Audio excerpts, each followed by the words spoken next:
Hello, everybody, and welcome to another episode of Conversations with Tara and Ryan. My name is Ryan. And I am Tara. And today we have Ron Roel of Roel Resources out of Glen Cove, New York. And we'll go through what Ron does, but we want to thank everybody for being here. But most importantly, I want to thank Tara and Ron for being here. How's everything going? Things are going good. I feel like we have a true professional on the show today, and got the gang a little bit back together since we've done Ron's podcast in the past. So it's nice to have the gang back together. Yeah, it's nice to be here. And just FYI, earlier this week, I had Scott Fulton on my show, and that was a great show. And people can, it was a live show, but then of course it becomes a podcast like everything else these days. So people can listen to Scott, still hear his hour show with me. I was going to say your voice sounds like a professional radio voice. And that's not that corny joke like you have a face for radio thing. It's more of like your voice actually sounds like it is a radio voice. I think so. Is that what you do? Is that no? No. Right. I was the written type for many years, but kind of discovered this by, like a lot of things in life, by accident. In some cases, just, sad occasions, just while I would, deliver, eulogies, and people would go like, wow, you have a great radio voice. I'm like, okay, well, hope I put it to some other use besides this. But yeah, people have said that. And I'm like, okay. And I was, I was just quickly, I started my 45 Forward radio show just by someone not hearing me, but somebody from the Voice America radio network, just seeing my credentials and saying, this guy looks like an interesting host. So that's how that started, about a year ago.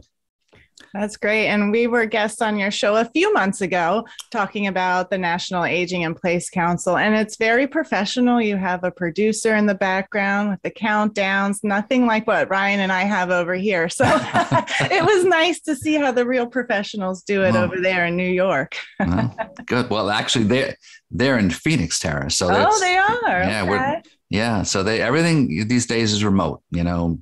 We're bi-coastal, right? That is true. Yeah. Well, can you tell us a little bit about your chapter there in New York? You're part of the Long Island chapter, which is the largest chapter we have at NAIPC. And when we spoke last time, you were calling it NAPEC.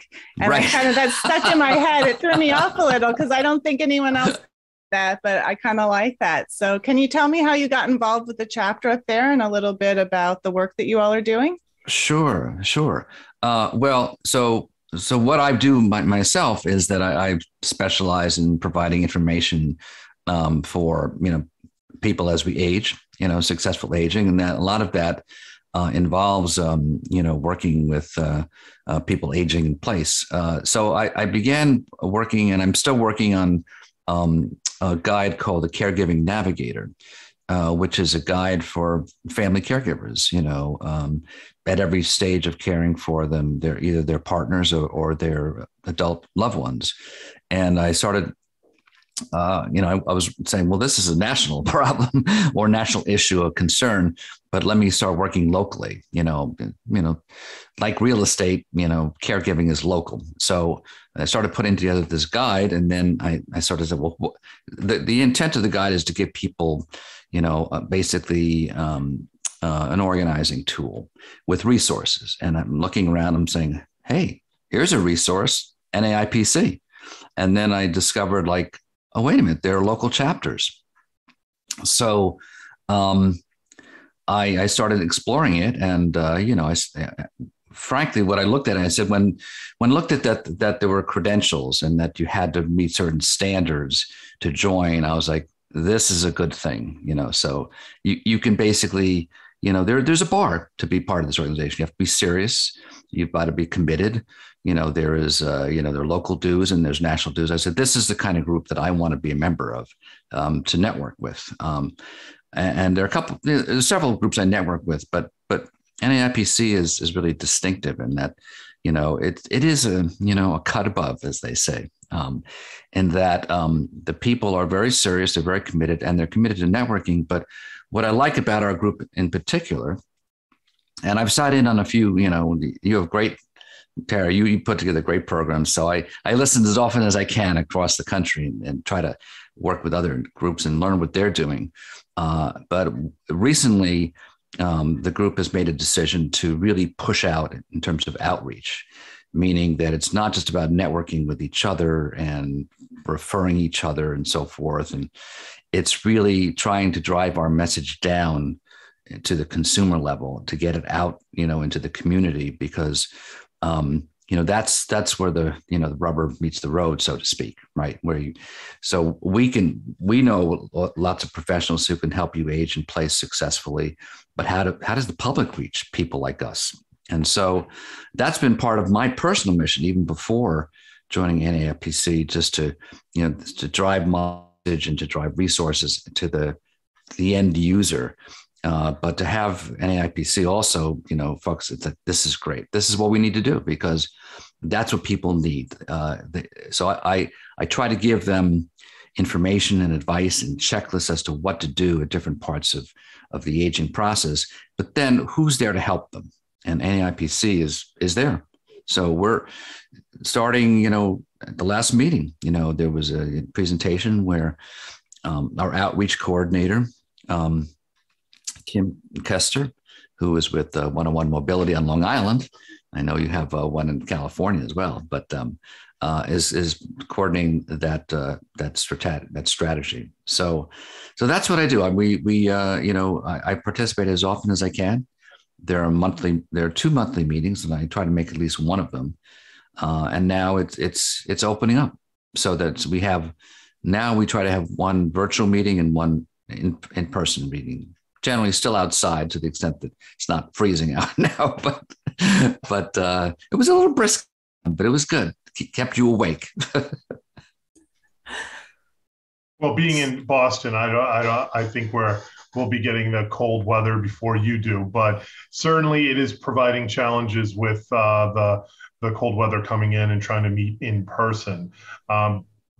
And so, obviously, we probably need to cut that, Tara, and turn that into a commercial and put it on the front of the NAIPC, because that was a ringing endorsement if I've ever heard one. What do you think? Yeah, I like it. That was perfect. Thank you, Ron. That was a great description of what we do here. I'm curious, based on your background and the number of people that you've had, how long have you been doing your 45 Forward show?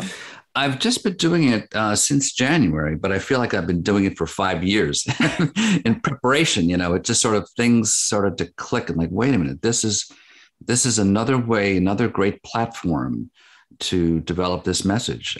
So I've just been doing it since January, and so I've done about 40 shows, and I'm going to keep doing them. I have at least another year to go, and we go on a year-to-year basis. But so far, people are very happy with it. And I'm just learning, as you guys are, how to promote it, how to get the message out, how to use social media in a productive way without driving people crazy, but letting people know about it, Yeah, I love the tagline of your show, making your second half your better half. It's on a coffee mug. He sent me a coffee mug for being on the show, and I use it all the time. I should be drinking out of it this morning so I could show everybody. But I'll show you. Oh, you have one right there. Perfect. Although if you're listening, you can't see it. So yeah, 45 Forward. Make your second half the better half. I like it. So can you tell us, maybe, since you've been doing it since January, what are some of the kind of emerging trends and issues that you're seeing with people dealing with the senior industry right now? I'm guessing isolation is probably pretty high on the list, but what is it that you've been hearing your guests speak about? Well, isolation, you're right. Absolutely right, Tara. That is a big one. I think overall, Scott was obviously talking about this broadly too, but I think there is a general, still a feeling of lack of preparedness, and so I have a couple of different premises that I think about. So the first one is, as you sort of hit the 50-yard line, so to speak, and that's why I call it 45 Forward. I want people to think about a little ahead of time before you reach, midlife. Now, where are you going? And I think about my, phrases, you're retiring to, not just retiring from.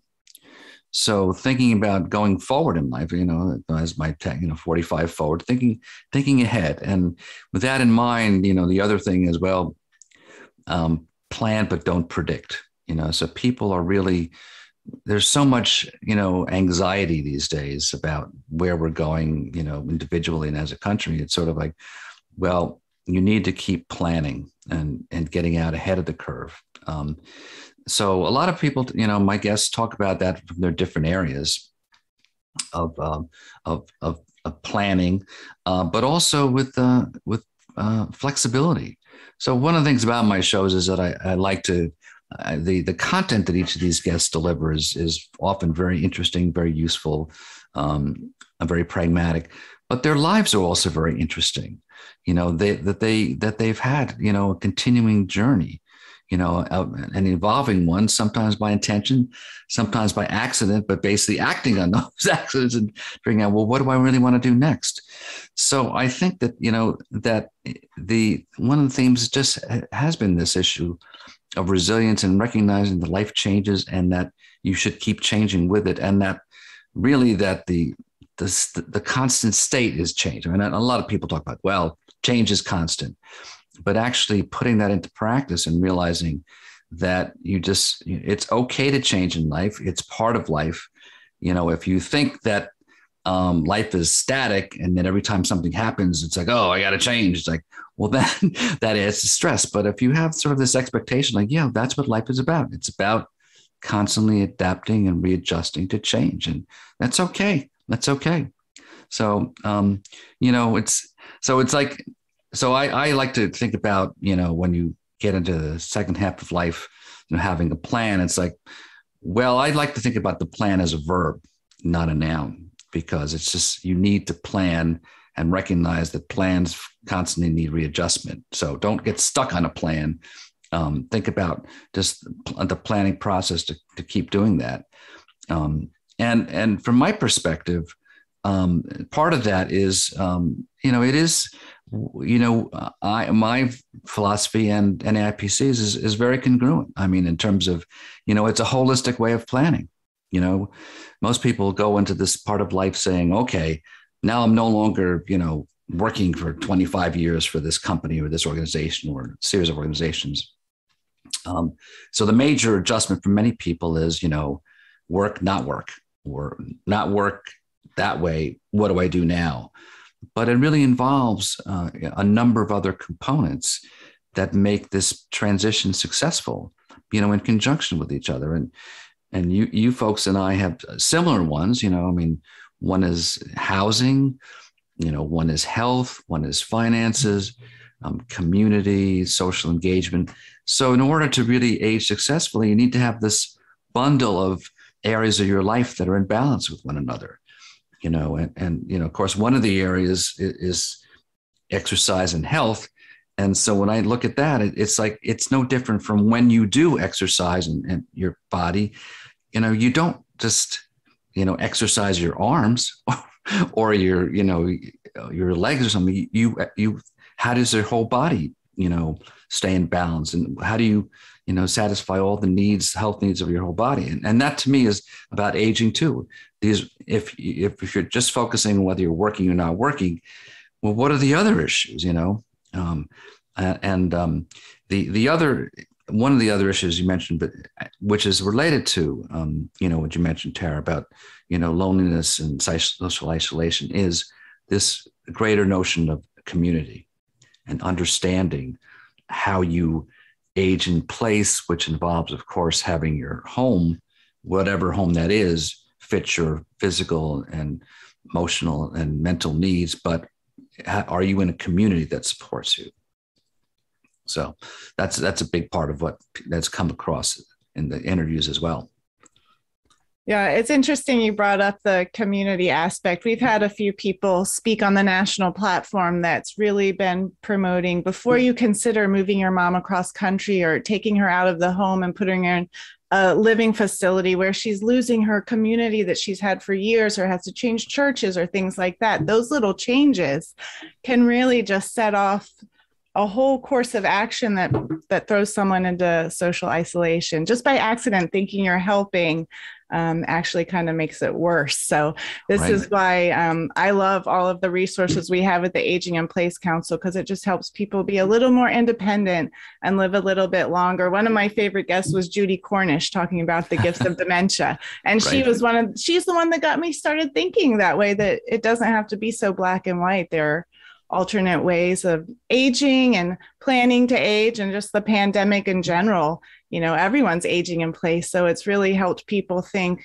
okay, do I really want to put my mom in this little room for the last 10 years of her life or whatever it is? Right. So, right. And then another, I think one of your guests also wasn't Carol Marek. Was she? Yes, I love her. Social age, solo aging. Right. So I borrowed from her, and I had her on my show as well. I said, "Oh, this is worth a repeat performance," and she's great. And I think, again, these are sort of interesting tapes that you don't really think about, And one of her statistics was, maybe between 30 and 35% of people end up aging alone, and so. What does that mean in terms of not just social isolation, because some of that's intentional, but how do you do that successfully? How do you do that well, and recognize that we are a diverse, society, and we age in different ways, and how do we adapt to that, and basically make an environment that works for all of us,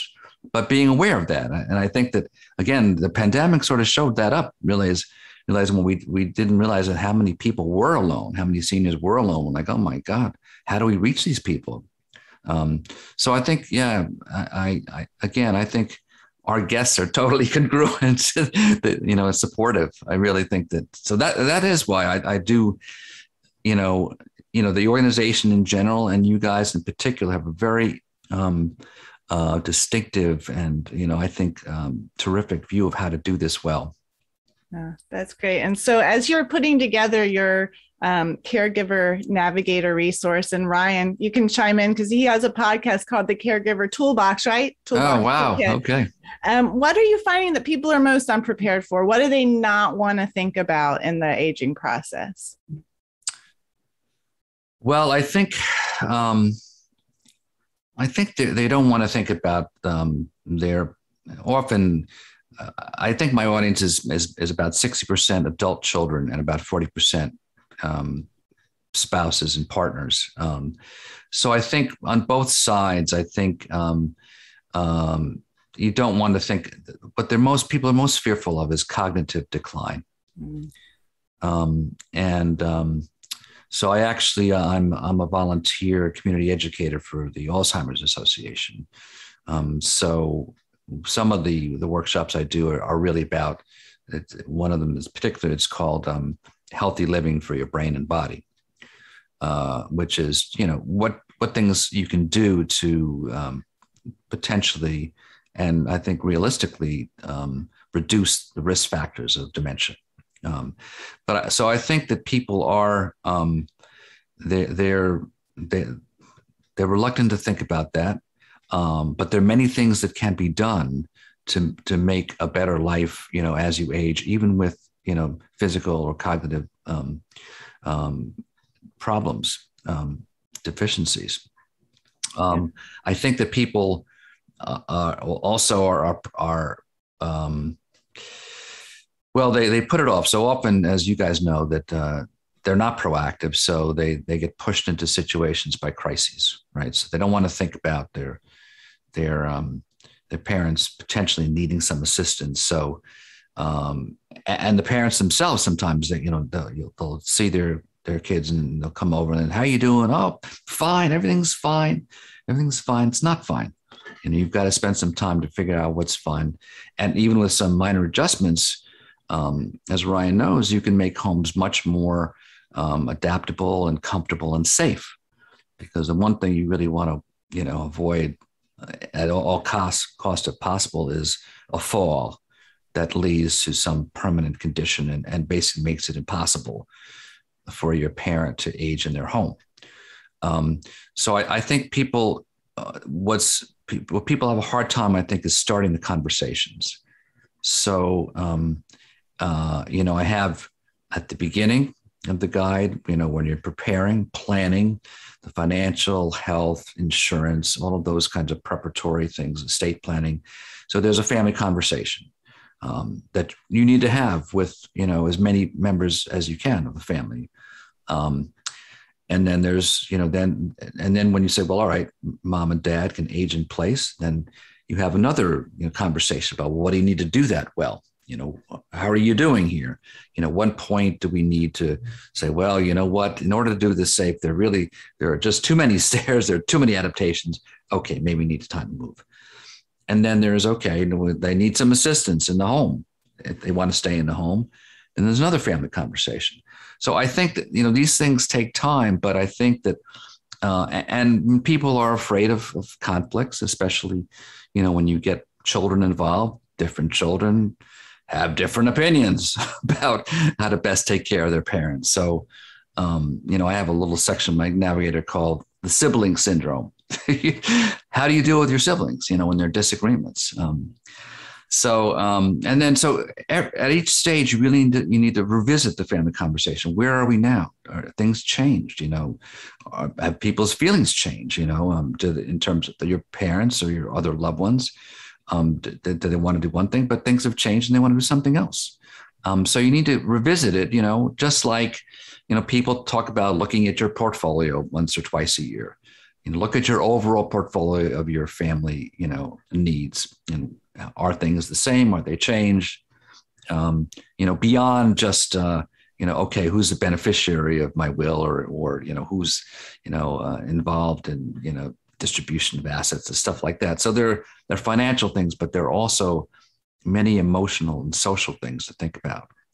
So Tara, just dealing with these family conversations, is something that people really need to think about. They're reluctant to have, they take time, but I would argue strongly that the time you invest in them will pay off immensely down the road, as opposed to just responding to things, reacting to things in crisis. Yeah, very true. Just having people talk about it, right? Just being talking about aging. I think as Americans, a lot of time we're like, we have little blinders on. We're not aging. Sickness happens to other people. Accidents aren't going to happen to us. And we're just going to sail through life. And then, well, bam, something happens. So it's just nice to have people talk about the conversation in a comfortable way. And that can be just sharing over the holidays, with the holidays coming up, your background, or just learning about the history of somebody. It's just nice, where there's conversations will flow to. Right. So that's great. Well, it reminds me of a George Carlin skit where, you could enter all the 4-letter words that he would add to this, but he was railing on how the English language is just becoming more softer and softer, that people can't even say that I'm, 50 years old. They have to say I'm 50 years young, because we're so scared of growing old and something that's inevitable. But you bring up a lot of really good topics. And one of the things that a podcast I've been listening to recently is one by he's a Dr. Peter Attia of The Drive. And he's a doctor, and he gets very deep into health, wellness, cholesterol, the major reasons people die of stroke, COPD, dementia, and various other things. But one of the things they asked him, and he did an AMA, and he said, if there was one thing, anti-aging thing that you do, what would it be? And he'd be like, I'd work out 3 days a week, non-negotiable. Get into the gym, do exercise, weightlifting 3 days a week, because it is shown time and time again from the hundreds and thousands of patients that the more muscle mass you have, the better it is cognitively. It's better it's just exercise in general, but plus on top of that, you're going to have less likely of falls, of physical issues. And of course, there's the cognitive side of exercising and being healthier. And I'm slowly going through some of his podcasts, because he also believes that there's proof that you can prevent Alzheimer's and dementia or memory loss, that there are things that you can do that are not going to be completely foolproof. But like anything, if you eat broccoli, that doesn't mean you're not going to get cancer, but it also reduces your chances of getting cancer. Like there's ways that you can stack the deck in your favor a little bit more than others. And that's some of the things that you're talking about. The difficulty that we have, and it's funny that all three of us have some type of podcast or some type of business that's trying to be around educating people and getting people to be proactive. And it's very difficult to do that, right? Like COVID's a nation of showing that, if you are unhealthy, if you have chronic diseases, if you are vastly overweight, you are going to be far more susceptible to something than people that are in shape are, regardless of your age and regardless of how old you are. And the point being that I'm making is that you're absolutely right that our business is a very crisis business, and the prevention of that crisis is not something you do when you're 75. It's the habits that you instill when you're in your 30s, 40s, and 50s, when you're 20, 30, and 40 years away from when you're going to need home care, or when you're looking at an assisted living or a nursing home. And by no means am I sitting on my soapbox preaching, being the guy that could certainly lose 20 or 30 pounds, but it's certainly interesting to listen to a professional doctor and hear about like these issues that we talk about are things that build up over a long period of time and just can't be wiped away with one really good jogging session, or, right. And that's, I think the problem that we have in the senior care industry is that planning doesn't happen, because that planning needs to happen in some cases decades in advance to be able to prevent some of the issues that families are going through. And then when they're in the middle of the crisis, like you said, that's where the family dynamics start. Nobody's talked about this before. And then it all goes to hell in a handbasket real quick. Yeah. Well, yeah, I absolutely underline everything you say, Ryan. I think that certainly when I give my presentations on the Alzheimer's Association, of the things that you can do to reduce the risk factors of Alzheimer's, again, as you say, not necessarily prevent it. The one thing that people do say is the most important. If you do nothing else, the most important is exercise. So that's absolutely the case. And the interesting thing is that it's certainly true that if the younger you start, the better. But it's also true that you can start at any point. That's their point, is like, start now. Yeah, okay, so you didn't start 10 years ago, but you can start now. A couple of the people I've talked to recently, one woman, and now she's a social media expert, but she started running in her late 40s, and at the age of 53 became a triathlete. So there are ways to do it, and you could start. Just because I didn't do it when I was younger doesn't mean I can't start in some capacity now. And I think that the other thing that struck me, Ryan, was when you were talking, was that there are certain things that we need to recognize as certain biases in our society, which is that we and this is not a political statement, it's just a reality, which is that our economy makes money not off of health, but of sickness often. So, there aren't incentives for people to be healthy monetarily. Well, there are later on. Okay, there in fact, they are. Longer term, there are many more benefits to being healthy as you get older, but the short term money making isn't taking care of people when they're sick, and hospitalized. And so there's got to be a way to incentivize, health, and not that people aren't doing it. I mean, a lot of companies, right, give incentives to their employees who are healthier than if they're not. But there needs to be a broader sense of that. Just because we can't measure it quarter by quarter doesn't mean that keeping people healthier doesn't have extraordinary long-term benefits, and that we can think that way and reward that way. Because otherwise we're going to be in trouble, because we don't have just expanding Medicare and Medicaid as society expands. I mean, there are going to be limits. And we need to think about ways. And I'm not saying, as you look at Medicare, plans now, yes, there are changes in there, and there are there's certain coverage for preventative care. So we're on the right track. We're getting there. But we have a ways to go. But it's a long fight. It's a long haul. So I'm in there, and to borrow, I don't mean to be grandiose about this, but to borrow from Martin Luther King, I may not get to the mountaintop. I may not see it, but I can see where it is. I may not get there myself, but that doesn't mean you don't fight for it. You don't try to encourage people to get there. So that's the way I feel about a lot of things with aging. And I guess the last thing I want to mention about this is that, there are inevitable issues of decline. I mean, yes, if you're really extraordinary, you can do yoga at 90. Yes, you can. But there are many ways in which you need to adapt because you're not going to be as robust. And yet, these studies show also that these, it's not just, a euphemism of the golden years. These years actually can be some of the happiest in your life. You don't have as many responsibilities. You can really explore things.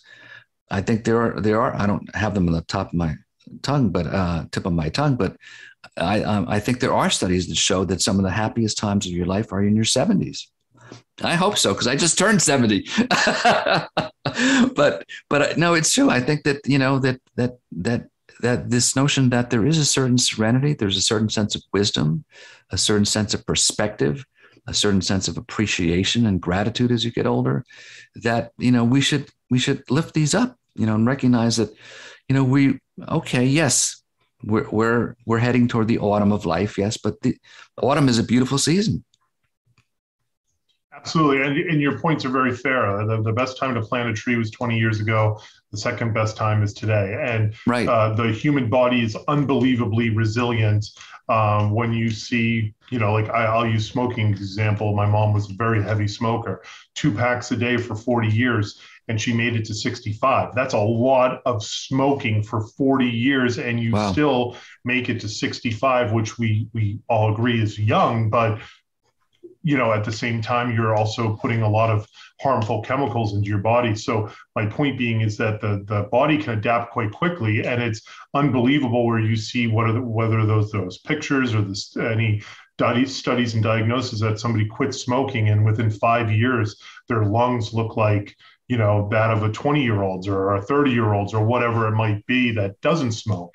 And so you're absolutely right. That can be, there's no better time than today to start improving yourself, whether that's physically, whether that's mentally, start reading again, go out and explore and see the world, because you can't change what happened in the past. You can only change what's going to be happening in the future. And your point is very valid that your 70s, Ron, are going to be what you make of it, right? So Right. If you're going to go out and you have 2 options, you can sit at home and sulk about something and waste your 70s, or you can go out and explore and live life. And that's an option only Ron can decide for himself.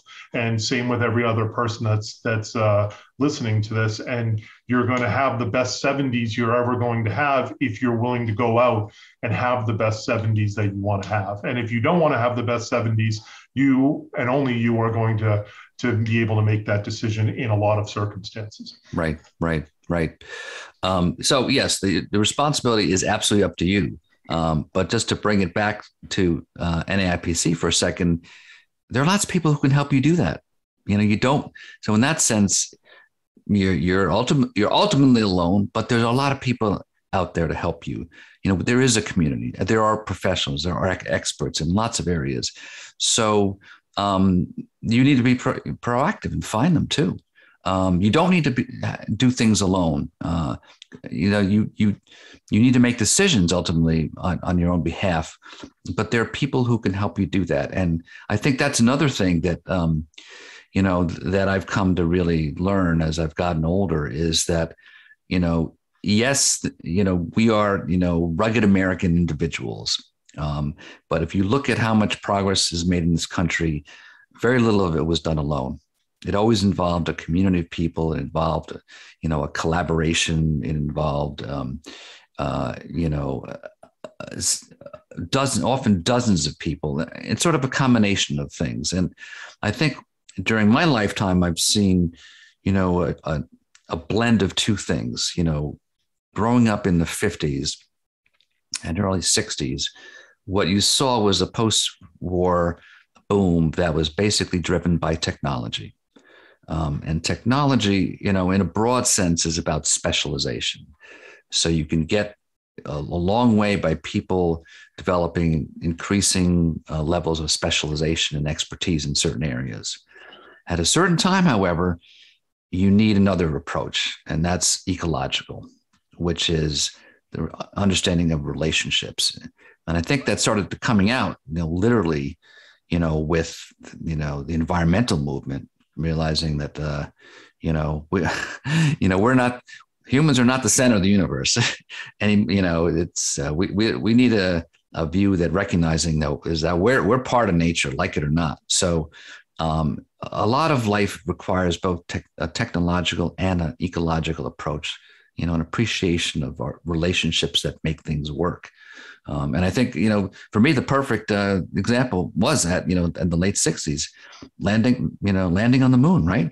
I mean, that was an enormous effort that required tremendous expertise in all sorts of specialized areas, but then a huge collaborative effort to make it happen. And I think that's so obviously on a smaller scale, that's true about each of us individually. Like we're responsible for our own technology, but there are many people, ultimately being successful will require us to work with other people to support ourselves and support them. It's a collaborative thing. It's not just about who can help me. It's like, how do you engage in a community and be of service to others too?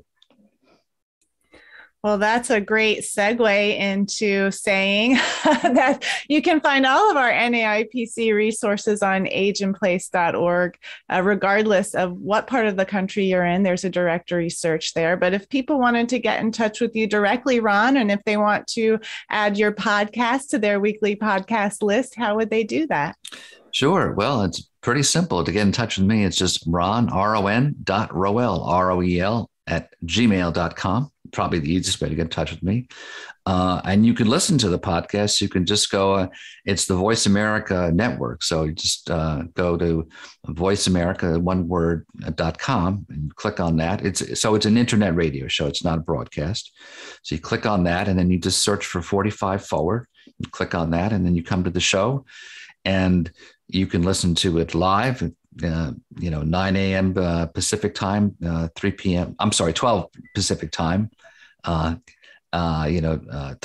p.m. Eastern time, or listen to it as a podcast, which is what most people do. So you can click on, it streams it on Monday afternoons, but once the show is recorded, then you can click on it anytime after that as a podcast. So, and I said most people do it that way. And we will definitely put the link to that in the show notes on the podcast and on YouTube. So people can just quickly go down there, click, and pick from the plethora of radio shows that you have. Great. And they can find the past episode where Ryan and I were guests, and we had Scott Fulton come on during that time too as well. Scott, for those of you that don't know, is our chairman of the board for NAIPC. So thank you, Ron, for joining us today. This has been a great conversation. And Ryan, it's good to be talking to you again. We took a little bit of a break. So thanks, guys, for joining us today. And we'll see you again soon. Well, it's a real pleasure, Tara. And so this is one thing I do appreciate technology, because these sorts of things, however much we lament not being face-to-face, they do give us opportunities to have these sorts of conversations. So I really appreciate it.